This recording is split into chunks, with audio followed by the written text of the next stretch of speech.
Welcome to the Database Solution Tutorials.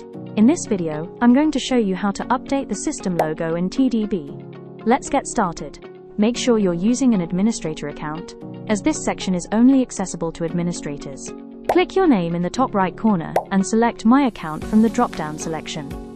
You'll be redirected to a new page. Select the Option tab. From here, you can update your logo by unticking the default logo checkbox. Choose your file to upload.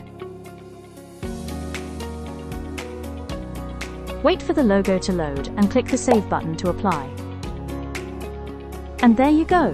The new logo is now uploaded to the site and will be visible to all users when they log in. That's the end of this video, and thanks for watching.